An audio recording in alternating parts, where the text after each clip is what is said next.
Joining us. So you specialize in getting these far-right clips to go viral. So what was the formula that you found worked best? Well, when I first started all this, I had been consuming radical content on YouTube for about 6 months. After the Orlando shooting, I remember I typed that theme into YouTube and was inundated with YouTube videos from Rebel Media and One American News Network type channels, and ended up going down that rabbit hole. I ended up becoming a correspondent for Rebel Media, of which I obtained millions of views. And my boss always told me, and the bosses of these other organizations always told me, that we should never let the truth get in the way of a good story. And if we can get people angry, and if we can get people upset, then we can make more money, we can make more profit, and we can drive the algorithms to keep pushing these videos. It's what made me feel very disenfranchised and end up speaking out about it all in the end.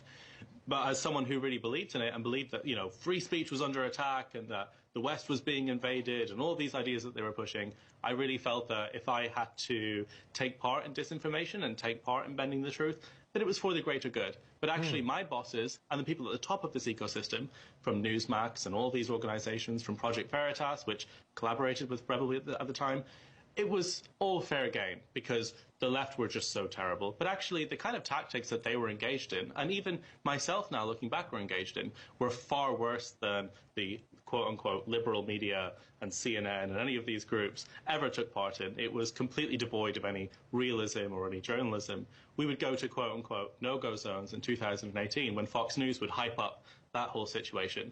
And we would create conflict and then selectively edit it to look like those areas were far more dangerous than they were. Those videos would obtain millions and millions of views. Again, I regret that massively. The only reason I did it was because I was radicalized by those people and felt like it was for the greater good and it was a bit of a cult. But those people profited massively from it, and it was always about pushing disinformation.